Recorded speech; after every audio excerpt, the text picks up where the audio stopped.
Voilà, conférence de presse. Le bon s'était lancé, dissipa les ténèbres, soleil sur nos terreurs, soleil sur notre espoir.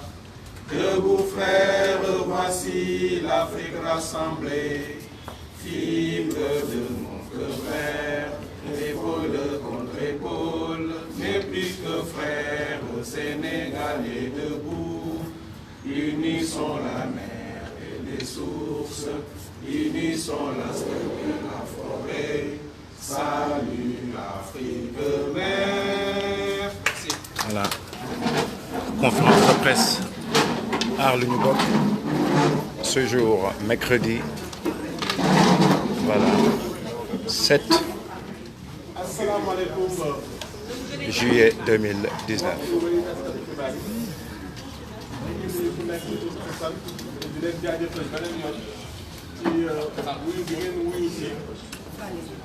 ndaje bi nga xam ne Arlu New Bok moo ko woote mu nekk juróomeel ci bu ni mel suñu jóg ñu jagleel ko bi nga xam ne soob nañ ko ngir aar lu bokk te bokk gi tey mu waral pétrole ak gaz du Sénégal nga xam ne liñ ci jublu ci xeex bi su ma ko fàttalee 4 objectifs li ci njëkk mooy fexe ba contrat bépp bi ñu signé te amul lu njëriñ Sénégalais ñu xoolaat ko fexe ba lépp luy am bu di ruus ci suñu ndell yi ñu fexe ba ñëpp jot ci ñu recouvrer ko fexe ba aussi képp ku ñu tudd ci tuuma ci coow lii nga xam ne Press conference Arlu New Bok. suñu alal def ko ci ay poosu jàmbur ñu fexe ba képp kuñ ci tudd ñu delloo la ci loxo justice beneen bi ci topp mooy fexe ba mu am ñoo xam ne dañ taxaw te duñu fat fenn pour di koy càmbar ak a xool na la liggéey bu di demee su ma jógul daaw tey jii nag xeex boobu tàmbali nañ ko ay diir léegi tey jii ñu nekk toll ci beneen ponk ci pour yeggale suñu xeex boobu loolu la ñu bëgg a biral ci conférence de presse bii dinañ ci njëkk a jox kàddu bi suñu xarit suñu naataango di Babacar Diop jiite FDS te nga xam ne moom bokk la ci Arlu New Bok dina ci moom mooy def version française su paree ci loolu suñu beneen xarit Guy Marius Sagna di France Dégage moom dina ko leeral ci wolof donc loolu laa amoon li may wax juste parce que man nag maay jàmm xeebu bi Fadel Doro mu bokk ci yanama kuréel googu man maay def modération de vague maanaam man maay lëkkale waxtaan bi tey jëm ci journaliste yi ak di ci tàmm donc sans plus tarder jarul guddal ñu ngi jox Babacar Diop bi ak français. Press conference Arlu New Bok today, Wednesday, the 7th of July 2019. Merci beaucoup, mesdames Au et messieurs les journalistes. Arlu New Bok, la grande concertation du peuple sur le pétrole et le gaz. La plateforme citoyenne Arlu New Bok tiendra sa 4e manifestation le samedi 6 juillet 2019 de 14h à 19h sur les allées du Centenaire au rond-point de la route 25. Un rassemblement populaire que nous voulons pacifique, massif et déterminé. La parole sera donnée aux Sénégalais, hommes, femmes et jeunes, dans cette grande concertation du peuple sur le pétrole et le gaz. Nous rejetons les discours faussement scientifiques des autorités sur le pétrole et le gaz. Nous rejetons aussi le semblant de technicité dans lequel elle tente de confiner ses ressources pour les soustraire du regard attentif du peuple. Un peuple que ses autorités voudraient bien tenir à bonne distance, mais ce sera peine perdue. La parole sera donnée au peuple sénégalais, propriétaire exclusif de ses ressources, pour qu'il dise ses plaintes et préoccupations sur la gestion du pétrole et du gaz. Les Sénégalais viendront pour demander des comptes sur les actes de malgouvernance avérés qui ont été posés, les fautes et forfaits commis et les délits de corruption présumés. Nous le réaffirmons avec force, des fautes ont été commises. Contrairement à ce qu'a dit le président Macky Sall, rien ne permet d'affirmer que des juristes et experts ont été associés à la négociation du contrat, en particulier celui ayant lié le gouvernement du Sénégal à Franck Timis. S'ils l'ont été, on peut bien douter de leur compétence, leur intégrité et leur patriotisme. Contrairement à ce qu'a dit Macky Sall, nous sommes convaincus que c'est un groupuscule de personnes bien identifiées dans le rapport de l'inspection générale d'État qui ont négocié et cédé les ressources du Sénégal à Franck Timis dans la plus grande opacité pour assouvir leurs propres intérêts. Aar Lu Ñu Bokk tient à rappeler aux autorités qu'aucune menace ne sera jamais assez forte pour détourner ses membres des exigences de transparence et de reddition des comptes.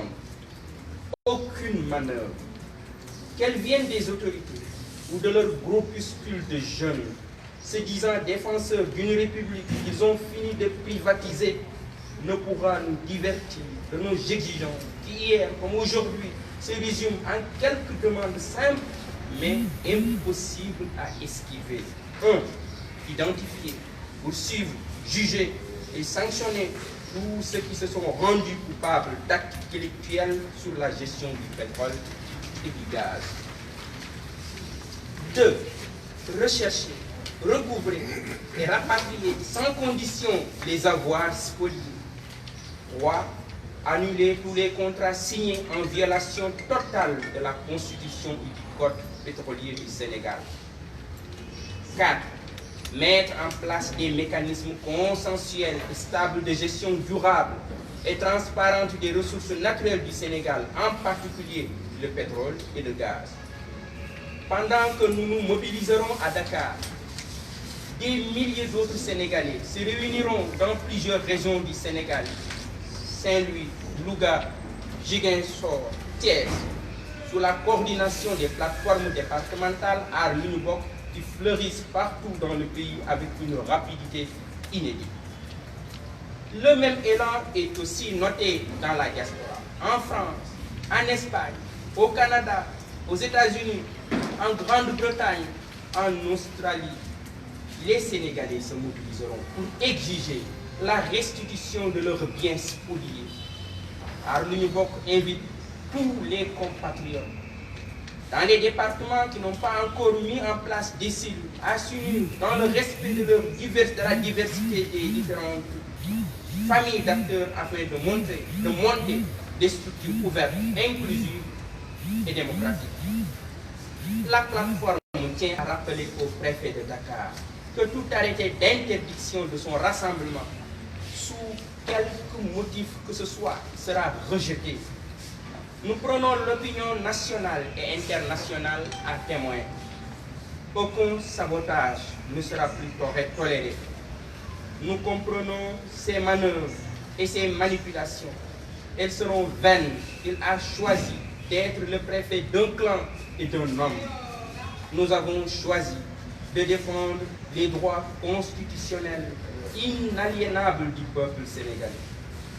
S'il choisit et persiste dans la voie de la déraison, il sera tenu coupable de tout ce qui pourrait découler de ces actes. Tous au rassemblement du samedi 6 juillet 2019 à partir de 14h sur les allées du Centenaire. La parole au peuple, le peuple vaincra. Aar Lu Ñu Bokk, Dakar, le 3 juillet 2019. Voilà, Aar Lu Ñu Bokk, Babacar Diop en français. Donc nous allons aller version Wolof.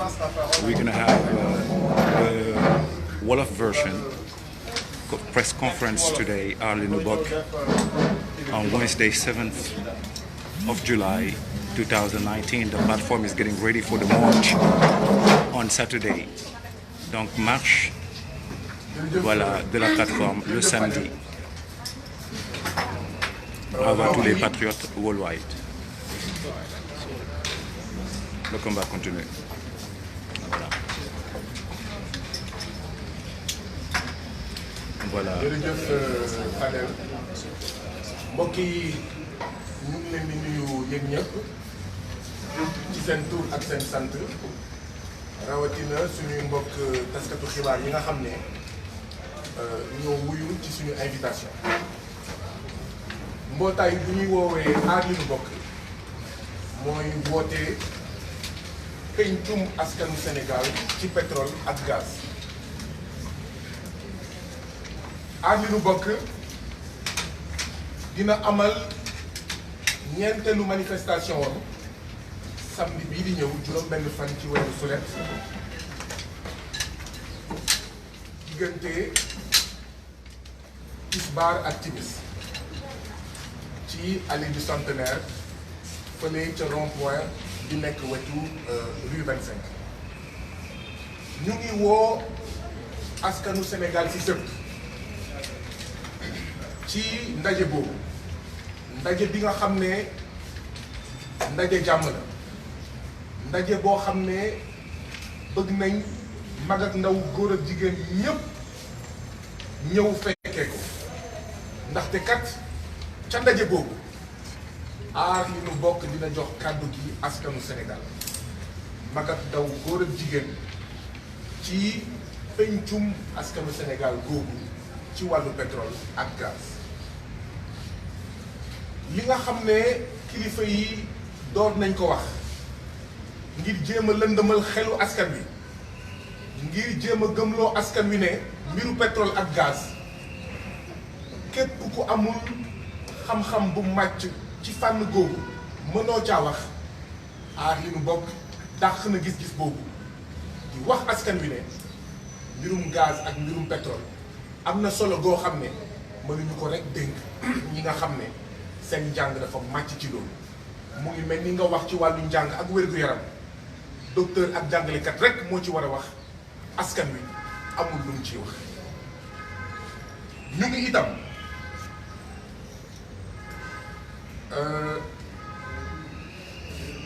wax askan wi ne gis-gis googu bi ñuy jéem a ji ci seen xel nekkul dara lu dul pexe boo xam ne ñoom dinañ pencoo seen biir te begg ci askan wi te dàq ci askan wi te askan googu de moom la moomelam indi coow ay at a ngi ci wàllu pétrole ak ci wàllu gaz. ñu jàpp nag ne ci suñu ndaje samedi bi kàddu gi dinañ ko jox askanu Sénégal ndax gaz ak pétrole moomelam la ngir askan wi ñëw wax gis-gisam wax naxaram wax tiitaangeem wax bëgg-bëggam wax yaakaaram ak mébétam ci coow li nga xam ne moo am ci wàllu pétrole ak gaz. ci luubal ji nga xam ne ñu ngi koy wax ay at a ngi ci sàcc bi nga xam ne wax nañ ne am na ñoo xam ne sàcc nañ ko wala luubal nañ ko suñu alal. ñun Aar Li Nu Bokk li ñu wax mooy li wér te wóor moo di ne am na jëfin am na ay xaatim yoo xam ne dëppoowul ak ndeyu àtteem réew mi maanaam constitution bi dëppoowul ak sart réew mi dëppoowul ak saytuwin bu mucc ayib boo xam ne ñi nga xam ne ñoom la askanu Sénégal dénk saytuwinu suñu réew jël nañ ko xaatim nañ ko. moo tax suñu gis-gis waroo ak bosu président de la république Macky Sall ndaxte amul dara ci dogal yi mu jël ci xaatim yi mu def ci wàllu pétrole ak gaz yoo xam ne mën nañu wane ne am na ay boroom xam-xam yi ko xelal laata moo jël dogal yooyu laata moo xaatim contrat yooyu. wala bokk bu dee am na ñoo xam ne xelal nañ ko ñun waa Aar Li Nu Bokk suñu baat ca kaw ñooñu seen xam-xam màccul ci li nga xam ne moo jëm ci saytu bi lu alalu askan rawatina pétrole ak gaz. suñu gis-gis mooy ñi nga xam ne ñoo xelal président Macky Sall comme ni mu ko waxee démb ca jam ñaari mooy ñi nga xam ne ab groupe su ndaw ñoo xam ne rapportu inspection générale d'État wane woon na ne ñooñu ñoom ñoo négocier ñoom ñoo jox suñu alalu askanu Sénégal ñu mel ni Franck Timis ñoo xam ne waruñu woon dugg Sénégal ba ñu leen di jox ñu leen di dénk li nga xam ne moom mooy suñu pétrole moom mooy suñu gaz ci anam yoo xam ne leerul tey leerul ëllëg ngir rek dab seen bànneex ngir rek askanu Sénégal di béy ñoom baabul yi ñuy dundee aar li mu bokk nag mu ngi artu président de la République artu ministre de l'Intérieur artu bépp kilifa fii ci Sénégal ngir xamal leen ne kenn mënu ñaar xoxotal kenn mënu ñaar tiital mënuñu ragal ci saawo bi nga xam ne moom la ñu jël ngir ànd ak askanu Sénégal xeex li nga xam ne moom mooy moomelam mu jot si mu jëriñ ko benn pexe mënuñu ko lal boo xam ne moo jógee ci kilifa yi wala moo jógee ci mbootaay boo xam ne tuddee na boppam wala wane na ne ñoom ñooy aar Franck Timis aar Aliou Sall aar président de la République safaanoog ñun ñii nga xam ne aar njëriñu 15 millions de citoyens sénégalais moo ñu tax a jóg donc ñoom seen njëriñ ñoom itam amul benn pexe boo xam ne ñoom ñëpp mën nañ ko def loo xam ne dina tax ñu dellu ginnaaw loo xam ne dina tax ñu tiit ba ragal ci li nga xam ne sumb nañ ko fas yéene si ànd ak askanu Sénégal fii ci biir Sénégal ak bitim réew ba keroog lépp leer ba keroog askanu Sénégal xam fan la dëkk ci féete moo tax nag ñuy fàttali mbokk yi ne suñu xeex ñeenti tomb moo ko lal bi ci njëkk mooy ràññee ñi nga xam ne ñoo luubal amu askanu Sénégal ñu ràññee leen ñu àtte leen ba pare yoon daanu seen kaw ci fànn pétrole ak gaz ñaareelu tomb bi mooy bu luubal amee ñu xool fan ci àddina bi la alal bi ñu luubal nekk ñu indiwaat ko ña ko jël goxi ko mu dellu si ci moomeelu askanu Sénégal ndaxte kat du yoon askanu Sénégal di yeewoo ci pétrole di fanaan ci gaz di yeewoo ci zircon di fanaane ci phosphate te bokk ci benn ci ñaar fukki askan ak juróom yu gën a ndóol ci àddina ñetteelu tomb bi nga xam ne moo tax aar li ñu bokk jóg mooy bépp contrat bi nga xam ne xaatim nañ ko fii ci Sénégal te mu safaanoog ndeyu àtteem réew mi maanaam constitution safaanoog bépp sart bi nekk ci Sénégal safaanoog ci tënk njëriñu askanu Sénégal contrat yooyu ñu tas leen ñu soppi leen ba mu dëppoo njëriñu askanu Sénégal ñeenteelu tomb bi di tax aar li ñu bokk di xeex moo di ne ñu fexe ba teg ci Sénégal ay jumtuwaay yoo xam ne dootul amati xulloo xiiroo ak ŋaayoo ak werante ci wàllu saytu wi nu alalu Sénégal rawatina ci wàllu pétrole ak gaz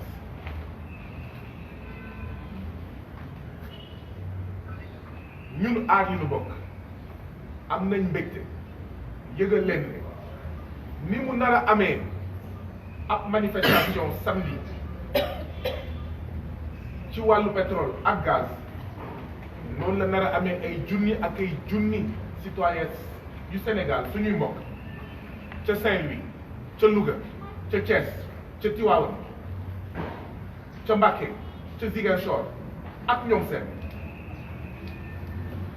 waaye itam ca France ca Canada ca États-Unis ca Espagne ca Angleterre ca Australie ak ñoom seen dinañ am kon suñu ay mbokk sénégalais yoo xam ne ajjuma ak samedi dinañ amal ñoom itam ni mu nar a amee ca Dakar ay manifestation muy loo xam ne dañ ci am mbégte ndaxte li muy wane mooy xeex bi nekkul xeexu Dakar mooy xeex bi nekkul suñu xeex mooy xeex bi askanu Sénégal commencé na ko def moomeelu boppam moo tax itam ñuy dollee ñaax askanu Sénégal ci département ci commune ak ci réew yi nga xam ne amagul bànqaasu aar li nu bokk suñu ay mbokk gaaw taxawal fa bànqaasu aar li nu bokk ngir bokk ci mobilisation yi ngir bokk ci xeex bi di ñaax suñu mbokk taxawal bànqaas yooyu nañ ko taxawal ci anam yoo xam ne ñëpp dinañ ci gis seen bopp bépp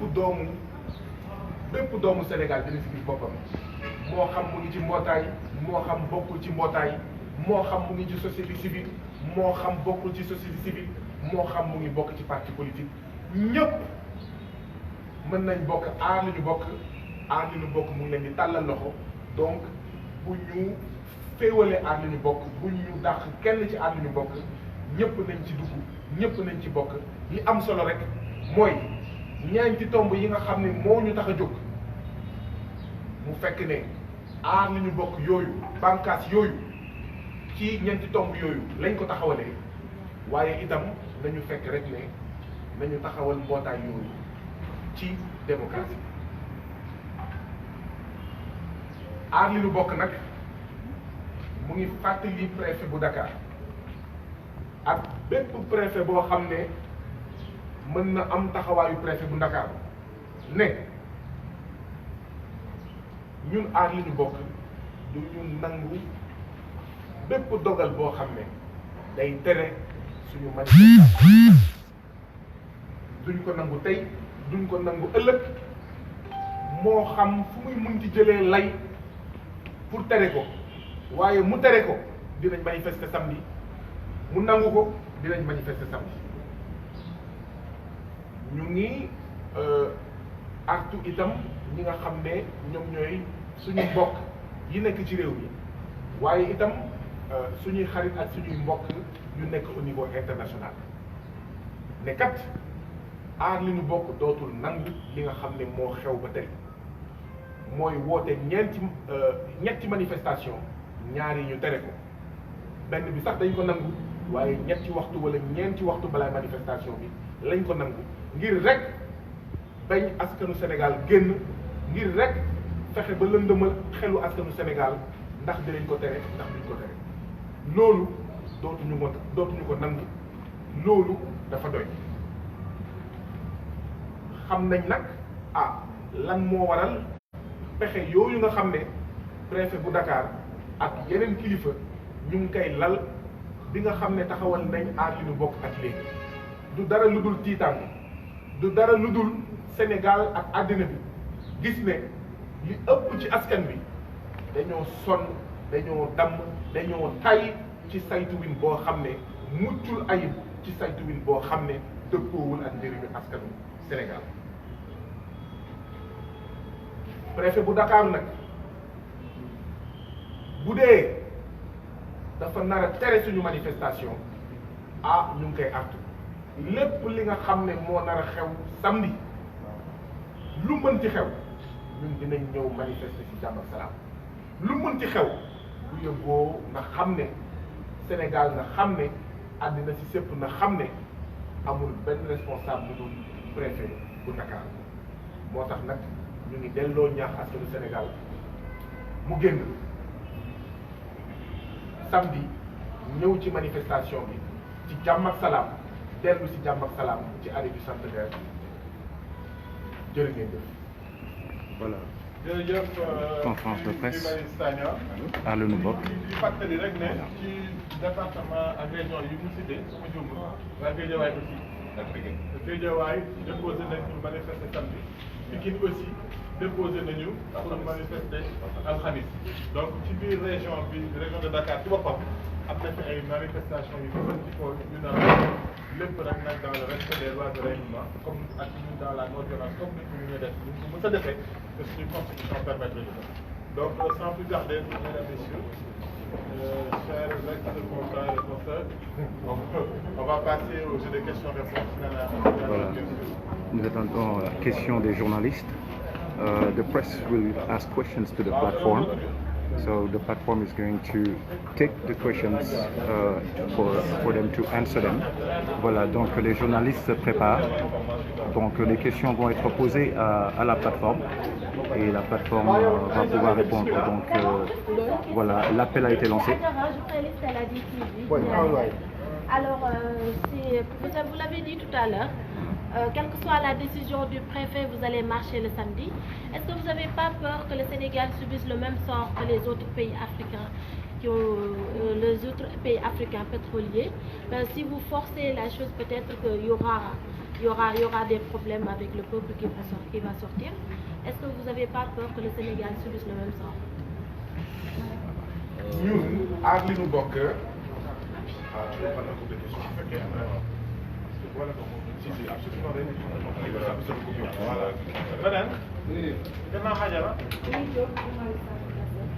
Est-ce que vous avez déposé un document à l'office administratif pour pouvoir marcher?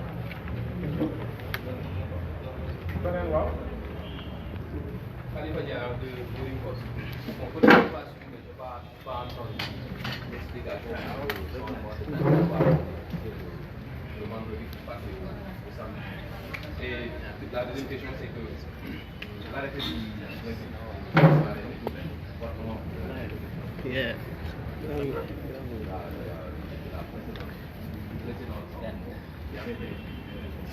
est-ce que cette phase est tenue compte de ces raisons-là évoquées par les organisations pour formuler une demande en bonne et due forme, parce que vous avez évoqué que c'était plusieurs organisations des syndicalistes qui avaient sollicité le rassemblement. Ce n'était pas pour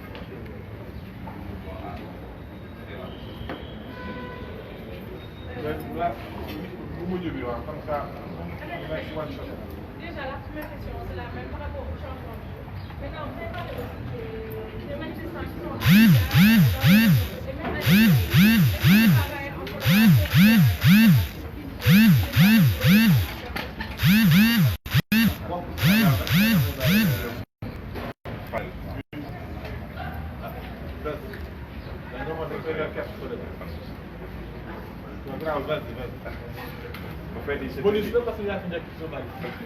J'ai tenu hier un atelier sur le contenu local.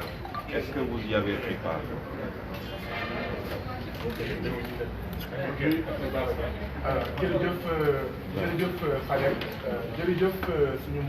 Les questions vont être répondues par la plateforme. Arlene Bokk, comme nous ko tam di defee dafa dem ci préfet bu Dakar déclarer fa manifestation maanaam yëgal préfet bu Dakar ne samedi ci bërëb sangam allée du Centenaire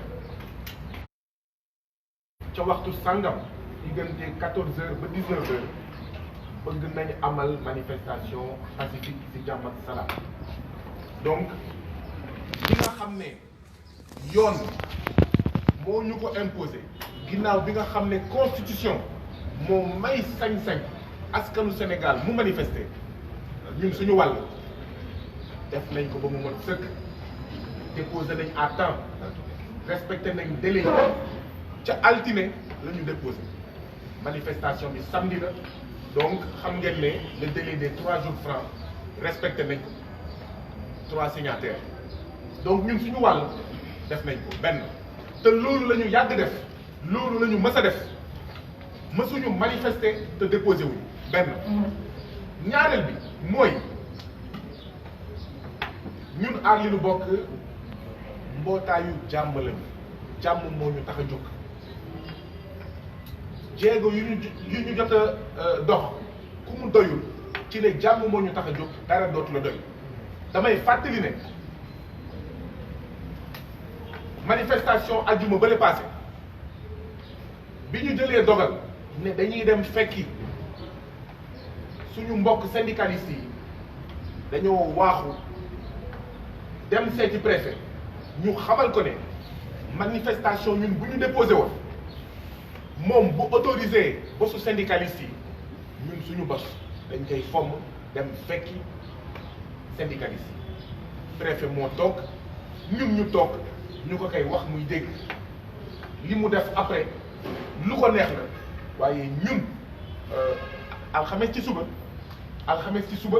la ñu toog ci bureau préfet ñu xamal ko loolu nekk manifestation syndicaliste yi bu ko autorisé ñun bàyyi nañ suñu bos dem fekki syndicaliste yi donc bu layee naan dafa am ñeenti manifestation lay dong la pour tere manifestation am pour àddina si gis 1 million 2 millions de citoyens sénégalais waaye li mu lay ay prétexte fallacieux maanaam teguwul ci dara loo xam ne dëgg la ñaareelu jéego bi nga xam ne teg nañ ko te muy wane ne ñun mbootaayu jàmm lañu moo di rek bi ñu demee altine déposé këyit bi nga xam ne mooy yëgal préfet bu Ndakaaru ne dañuy manifestation ñun àjjuma dañu tànnoon dañoo dem pour déposer suñu këyit ñu bind si ne àjjuma juróomi fan ci weeru sulet la ñu bëgg a manifester préfecture nañu am na ñoo xam ne mooy waa aar Franck Timis waa aar Aliou Sall déposé nañ ci ba pare te àddina si sëpp mën na seede ne suñu mbootaay moo njëkk a judd mën na seede ne ñun ajjuma bu nekk la ñu jëloon dëgg la nekk ajjuma bés bu baax la ñëpp ko bëgg moomuñu ko waaye kat ñun ñoo ko njëkk jël ñoo fi njëkk wax ne bu ñu sañoon ajjuma bu nekk ñu manifester bi ñu préfet waxee loolu altine teguñu ci wax teguñu ci kàddu dañoo jëlaat ndànk suñu këyit déposé beneen këyit ne ñoo waxoon ajjuma génn nañ ci ngir bëgg a jàmm ngir bañ waaw musiba am ci réew mi déposé nañ beneen këyit samedi la ñuy manifester loolu ku mu doyul ci ne ñun waa aar li ñu bokk ay nitu jàmm lañu mbootaayu jàmm lañu dara dootu la doy moo tax ñu am sañ-sañ wax ne samedi lu fa am préfet ministre de l'intérieur ak Macky Sall ñoo ko fa def ndaxte bëgg a jàmm tax ba nga soppi yow bés bi nga xam ne moom nga waxoon ne ci ngay manifester waaw munoo weesu loolu donc loolu laa amoon li may wax ci ne ah ñun amuñu tiitange ñun li ñu war ak yoon def nañ ko li ñu war ci suñu bëgg a jàmm def nañ ko kilifa yi nag nañu motal seen kilifteef wax lii di dëgg te encadré suñu manifestation bu samedi li amoon démb nag ca jam ñaajo ñun bokkuñu ci invité wuñ ci moo tax nekkuñu fa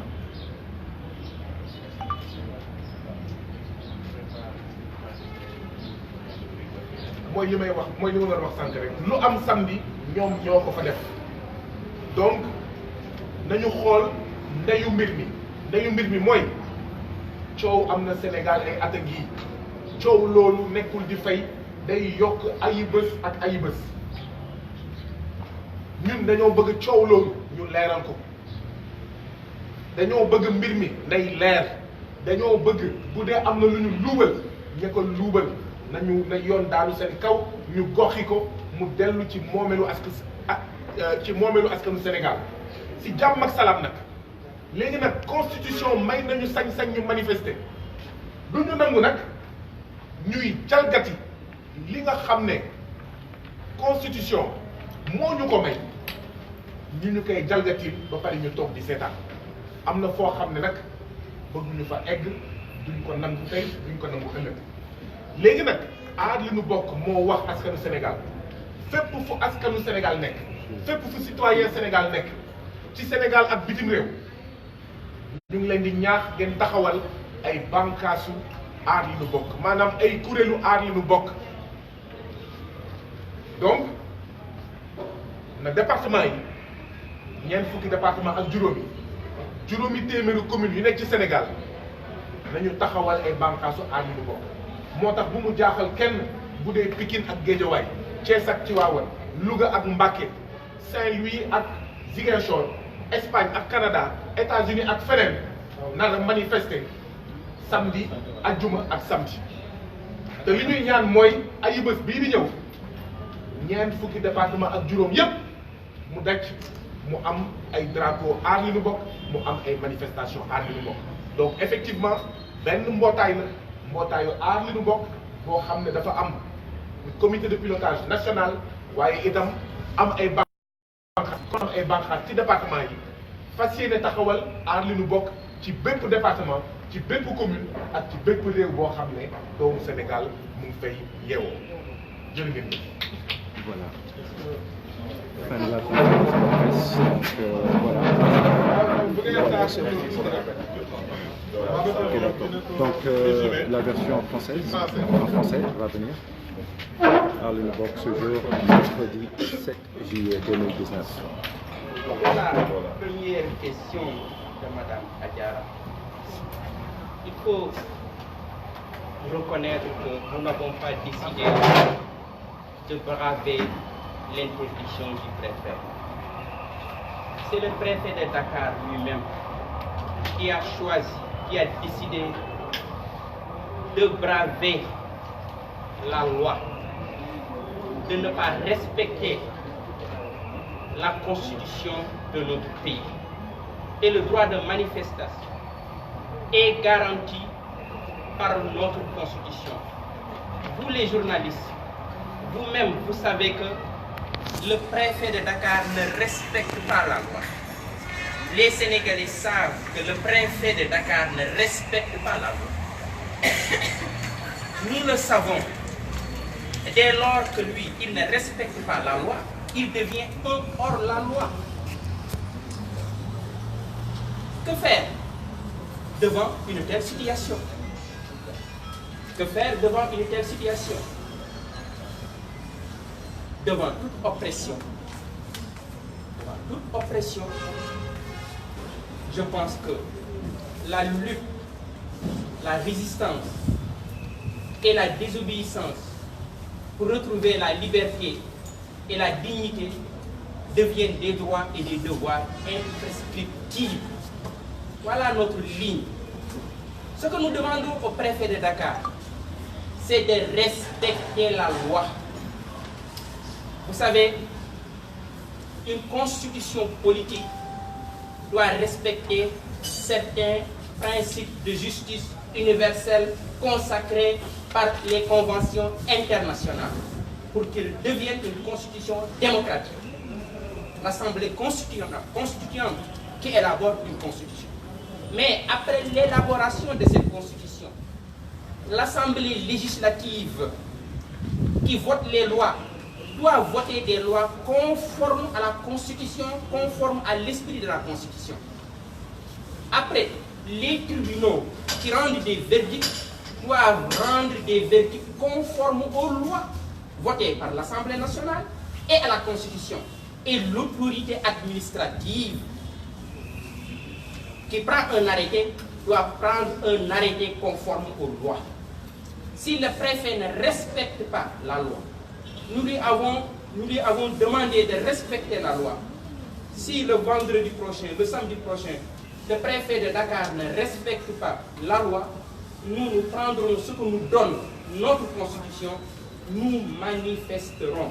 Vous savez, un grand penseur a dit que lorsque l'État ne respecte pas les droits constitutionnels des citoyens, il devient lui-même un facteur de trouble à l'ordre public.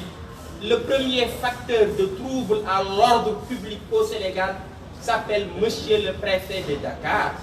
Donc, il ne faut pas nous accuser. Nous avons demandé au préfet de respecter la loi. S'il y a des problèmes, ce n'est pas nous qui ne demandons que le respect de la loi. C'est ceux-là qui ont décidé de violer la loi. À cela, il faut leur dire que la légalité n'engendre jamais la guerre, ce qui engendre la guerre, c'est l'injustice seulement. Donc, pour nous, nous demandons, nous invitons au préfet de Dakar de respecter la loi, de respecter notre constitution. Vous savez, Abraham Lincoln avait l'habitude de dire, le respect de la loi doit être la religion politique de la nation. C'est ce que nous demandons au préfet de Dakar. Nous ne demandons pas plus, nous ne demandons pas l'impossible. Le préfet de Dakar n'a qu'à protéger notre droit constitutionnel, n'a qu'à venir encadrer cette manifestation, permettre à cette manifestation de se dérouler donc dans le calme et la tranquillité. Oui, madame, nous avons fait ce qui devait être fait. Nous avons déposé devant l'autorité une lettre d'information. Je pense que jusqu'ici, nous avons toujours respecté les procédures. La dernière fois, c'est parce que nous aussi, nous cherchons la paix. Nous voulons la paix, nous voulons la tranquillité sociale, la stabilité dans ce pays.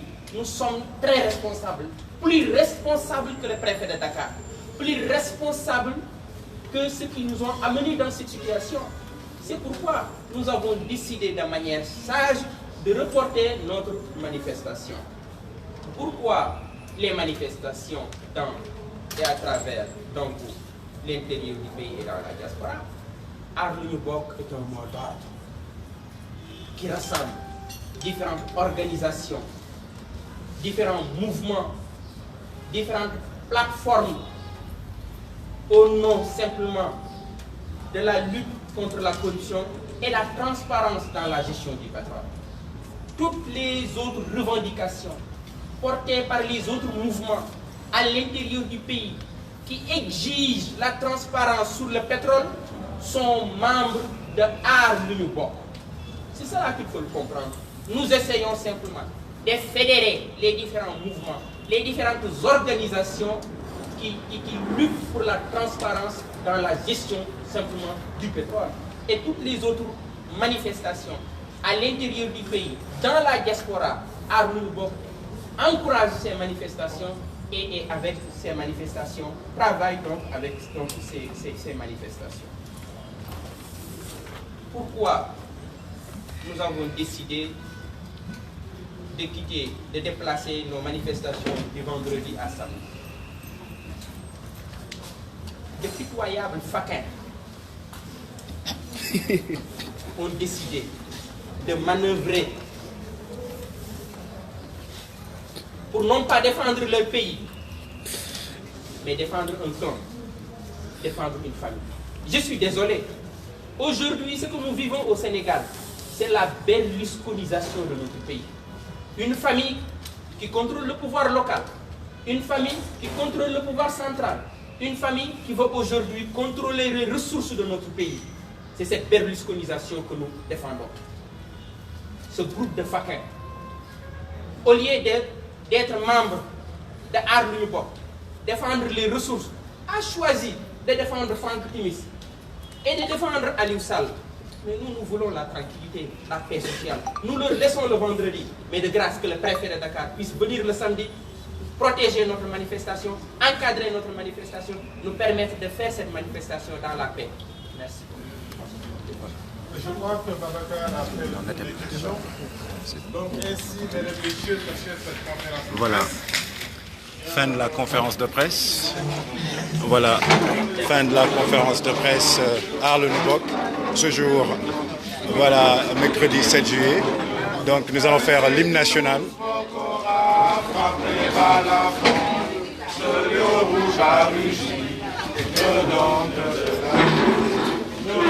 S'était lancé, dissipant les ténèbres, soleil sur notre cœur, soleil sur notre espoir. Debout frères, voici l'Afrique rassemblée, fibre de notre vert, épaule contre épaule, mais plus que frères, au Sénégal et debout, unissons la mer et les sources, unissons la steppe et la forêt. Salut Afrique mère. Voilà, fin de la conférence de presse. Ce jour, mercredi 7 juillet, la plateforme Aar Lu Ñu Bokk a fait sa conférence de presse et appelle tous les départements à se mobiliser, voilà, pour cette grande marche du samedi, voilà, place Centenaire. Donc voilà, the platform Al-Lunobok has just finished the press conference, and every department in Senegal has been called to the call of the manifestation this Saturday. Voilà, donc au niveau manifestation au niveau national et international. Bravo à tous les patriotes. Donc le combat continue. Voilà, donc nous sommes ici en live. Voilà, voilà. Donc nous sommes ici avec les patriotes. Voilà, après la conférence de presse. Donc voilà, nous allons attendre un peu pour voir l'intervention des patriotes. Voilà, voilà. Donc Al-Lunobok, toujours conférence de presse. Voilà. Donc nous nous préparons ici. Voilà. Voilà. 1 minute march. Voilà. Al-Lunobok. Voilà. Voilà. Voilà. Voilà. Il y a un exemple de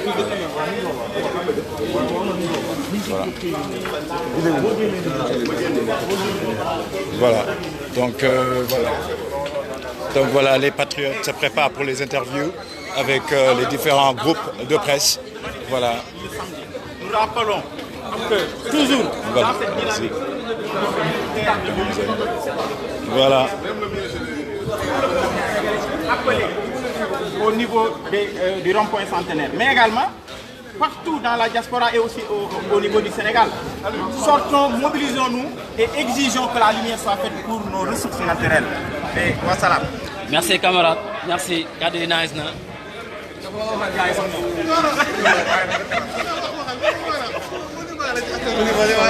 ak leer. Fadel, da nga am looy dolli sama laaj. kii dóor na Joola bu waxee olof nga leer nii macha allah. Babacar Diop français bi leer na nañ. Macha allah. Les questions étaient claires. Tu vois, vraiment c'était une bonne conférence parce que le propos est clair. Et maintenant c'est au préfet de comprendre ce message, de décrypter ce message de la jeunesse sénégalaise consciente, qui ne veut pas déstabiliser mais qui ne lâchera pas prise. Parce que toute tentative de dissuasion qui passe par des menaces à peine voilées, qui passe cette dissuasion administrative en utilisant des ruses, propos irrévérencieux, par-ci par-là, faire des manœuvres politico-politiciennes pour étouffer ce dynamisme-là qui est dans le cœur des Sénégalais, décider à faire éclore la vérité, à faire éclore la justice, à faire éclore le bien économique sénégalais, l'épanouissement des Sénégalais.